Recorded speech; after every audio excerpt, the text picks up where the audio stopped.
Hey, Case for interwebkaiju here.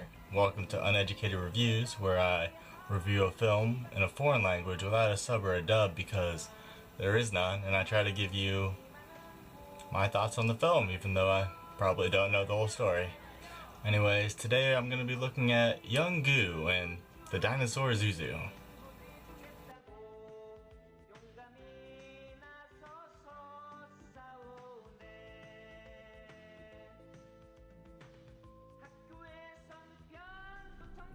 The movie starts off showing you its dinosaur, which looks like a cheap action figure. A kid stumbles across an egg that hatches a baby dinosaur that looks just as much of a toy as the one from the intro.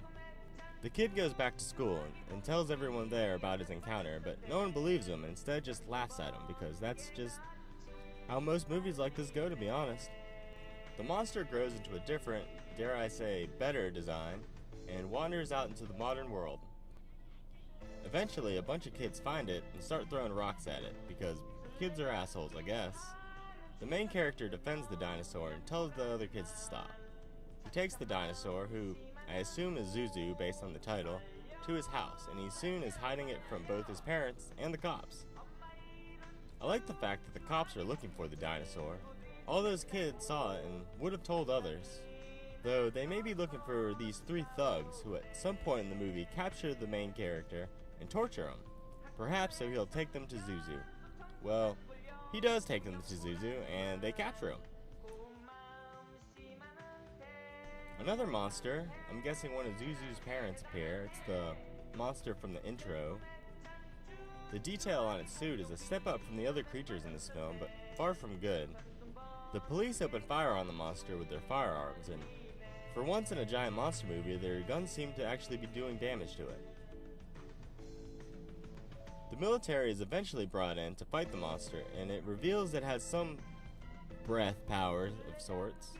Not sure if it's like an atomic ray like Godzilla's or just a smoke or gas, but it seems to be quite useful against the humans. The baby monster starts to call out to the bigger monster.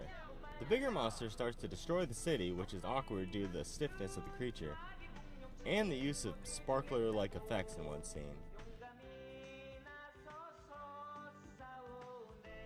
The bigger monster finds the building the little one is being held captive in, busts its face through the wall, and uses fire, not smoke breath, to melt one of the bad guys as if he was made of wax.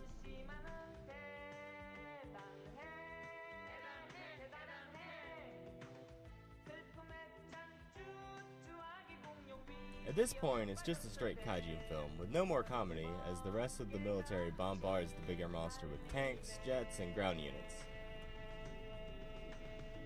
It feels like it goes on for too long and isn't exciting at all. The little monster escapes the building just in time to watch his parent die in a bloody mess.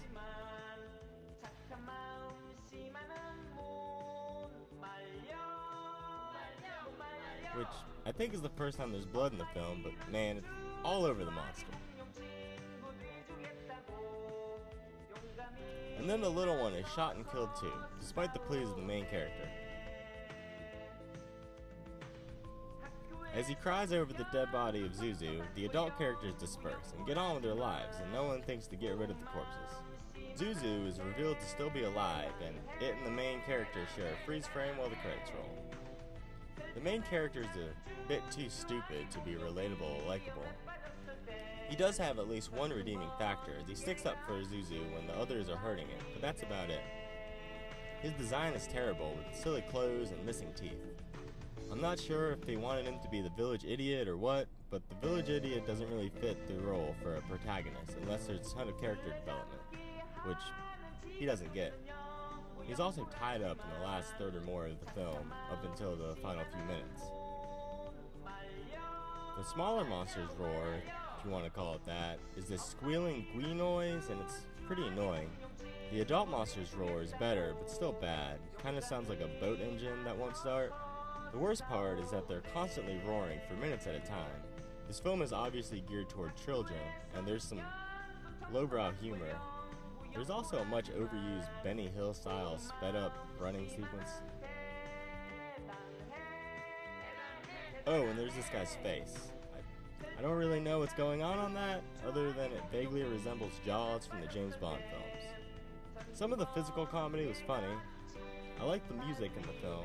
While nothing amazing, the songs used complement the scenes well, except for the chase music. I'm going to stop the normal review and background music so you can experience that.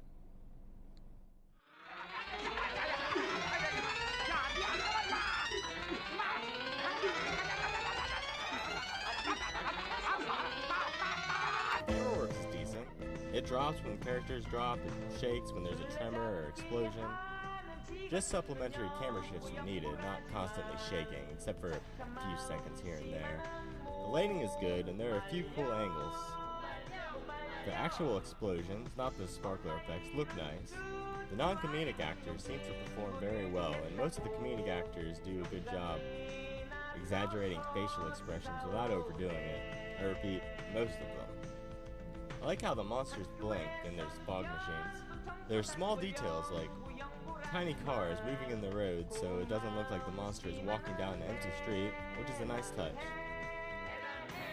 Yeah, it's probably one of the few movies that I really can't recommend on this show. Effects are bad, the movie's bad. The only way that I would recommend this movie is if the dialogue was really funny, and I doubt it is due to the lowbrow, children-oriented nature of the film. So I wouldn't recommend it unless you do understand the native language, in which I would only recommend it just so you could tell me if the dialogue really is funny. Anyways, if you guys want me to review any movie with kaiju or just a monster, it could be dubbed, subbed, or in a foreign language for this segment, just let me know in the comments, and thanks for watching.